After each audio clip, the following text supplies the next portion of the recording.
Souls.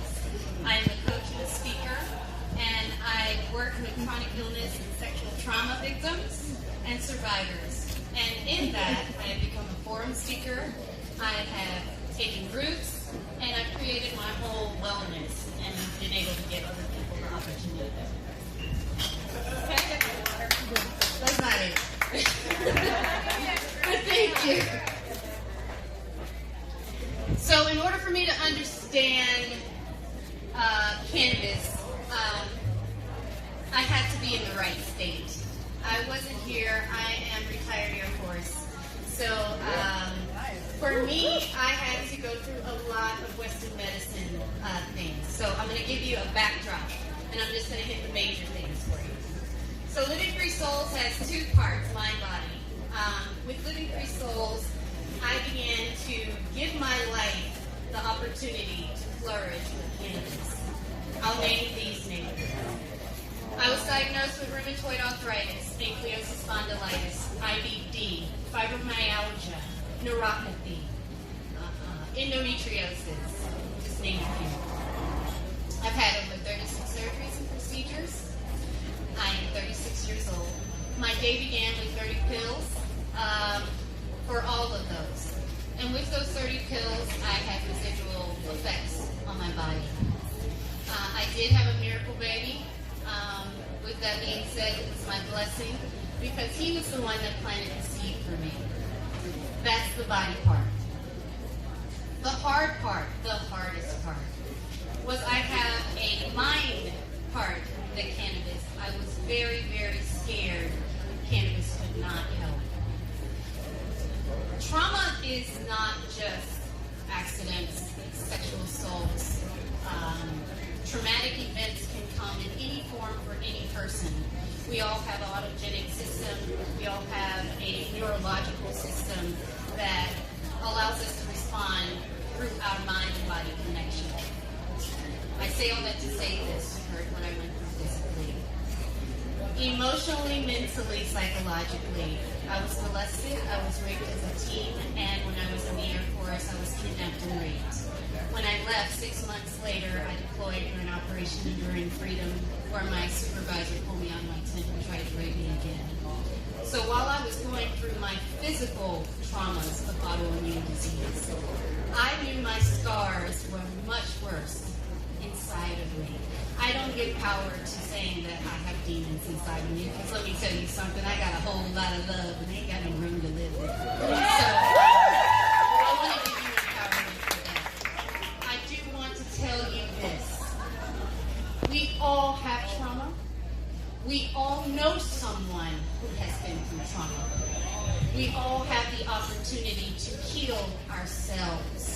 It is not one person in this room that does not have the necessary equipment inside of them to heal what is rightfully theirs.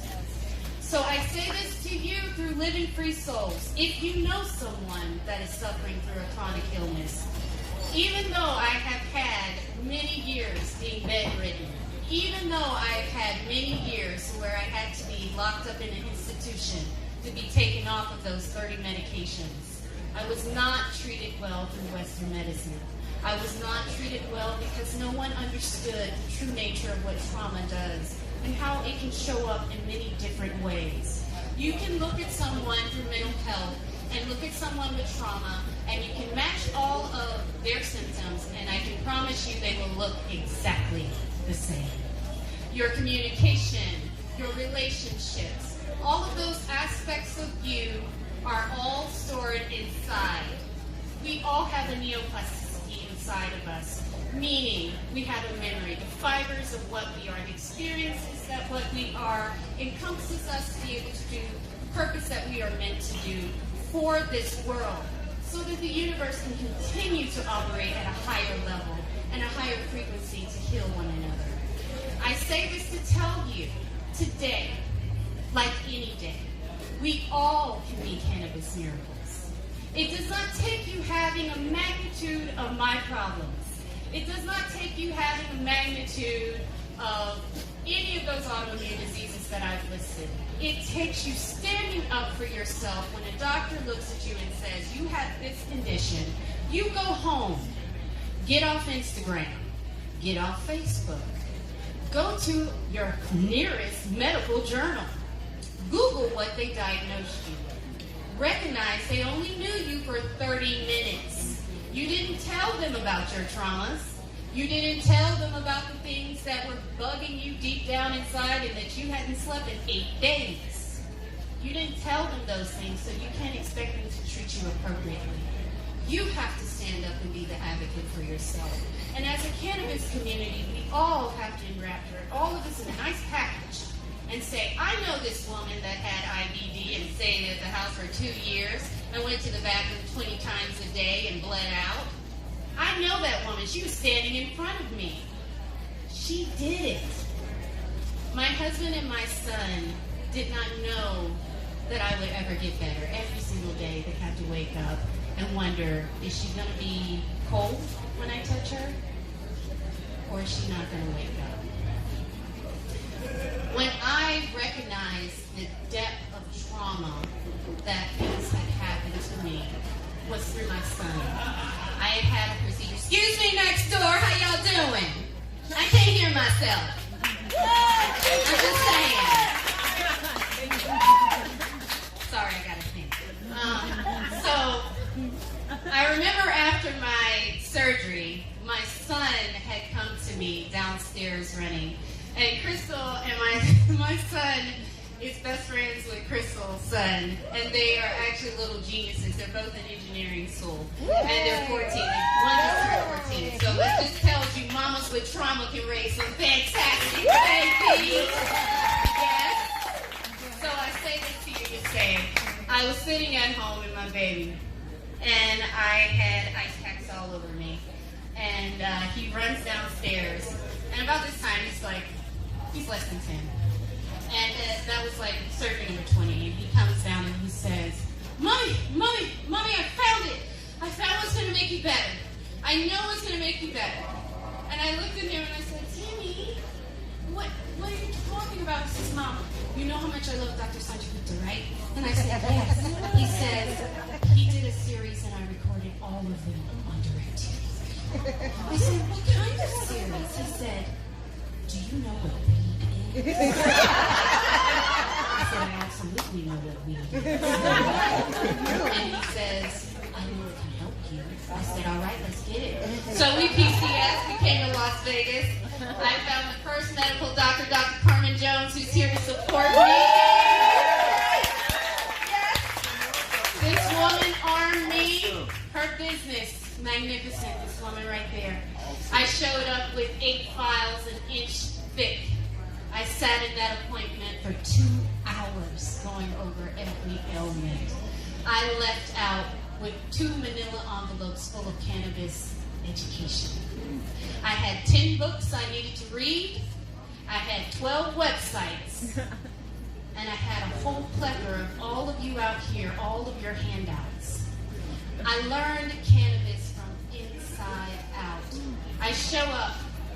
I said, I can't do anything. I have nerve damage. I don't know how to do this. And on top of that, I'm not trying to trip because I got some things going on. And she says, well, then you need to learn to plant. So I found out about something called Delta 9. Yeah.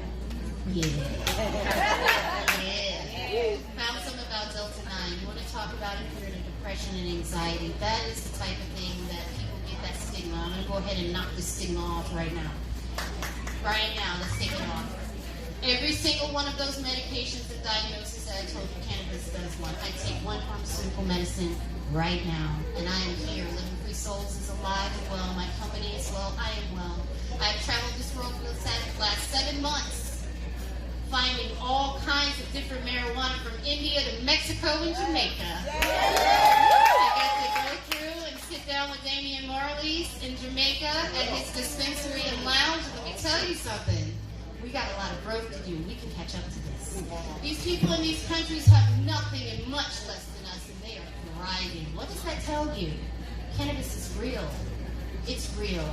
And until we start speaking and taking out the language that we have every day, saying, I want to get high, and say, I want to heal. I need you to say, I want to heal.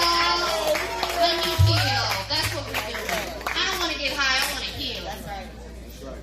until we change our language, until we recognize the intent and take gabapentin off, because Lord knows I know about 10 of y'all been on it. Gabapentin is a nerve blocker. Cannabis doesn't work with nerve blockers. So I was taking high levels of cannabis and I wasn't getting the full effect until I suffered through getting off of that. It was hard. This is the one thing I want you to leave with. I was on opioids for 10 years. I woke up on a regular day, I would have about 40 milligrams of morphine, Depakote, or oxys, whichever one you want, on top of the steroids and all the other things. The last time I was told I had to have my spinal fusion in my neck, they said, okay, I found a neurologist here. He supported me. He said, Christina, you've been through too much. I can't be upset with you if you don't want to do this. I said, well, I tell you what, this is what we're going to do. I've created my own oil. I went and bought my own cannabis. I've mixed 15 different herbs to make this work for me. We're going to do this, and we're going to do it holistic. He said, I'm going to get stupid. I said, no, you're not. So I got done with the spinal fusion. I said, take the drip out. They said, why? I said, you have to take the drip out because you're going to mess up tolerance up. And they said, we can't take the drip out. I said, okay, well, I'm going to take the drip out. And they said, no, you can't take the drip out. I said, okay, I tell you what, I give you 24 hours to get it to the drip out. The next day came. It was time for me to leave. He said, I need you to pick up your prescription. I said, I'm not going to do that. And he says, well, we can't release you from the hospital. I said, well, that's a problem. And he says, well, that's just the way it is now in the law. So my husband went and got the prescription. On the way there, because we live a little bit further, he says, you need to take one. I can't move anything, so I took one. I vomited extremely. I said, I'm never going to see it. I finished my spinal surgery with no opioids. My spinal surgery. I did not take one pain medication to date. That was 2017. I still have residual damage. I still have surgeries. I'm still going to do it holistic. I am healthy. I am whole. I am here. There are other Christinas out there. There are other people you don't even know has this other side. They just tell you, yeah, I got migraine, yeah, I had a surgery. No. Cannabis heals. You hear me? You don't say, go smoke. You look at that person and say, I have something to help heal you. You don't place them with the fuel of taking one drug out, placing another. You let them know there's other ways to manage it. You want to go and blaze out, you just messed up your milligrams of your dosage. That means you have to be the advocate to determine what is right for you. That means you have to stop and say, it's 420. Okay. It's healing time. It's healing time. It's 420. Okay, I just took this dose. Check yourself. 520. You good? We're good. That's what you do. Now, all of you in this industry, remember this story. Remember me. Remember the healing. Because there's a world out there that doesn't believe. There's a world that's stuck into stigmatisms, whether it's religion, isms, whatever you want to call it. They don't believe. But the truth of the matter is we didn't put this plant here. Right. And this plant was put here for healing. If you guys believe that there is someone that can heal, tell them. Let them know. Believe in yourself. Believe in your story. And for one out of every, at 20%. So I know that there's people in this room that have sexual trauma. I need you to understand, get a hold of it. Hold on to who you are. Don't worry about who you were. Worry about who you want to be. Don't worry about what you came out of. Heal that. Don't blaze out. It's not going to be. I thank you all for your time. I thank you for having me here.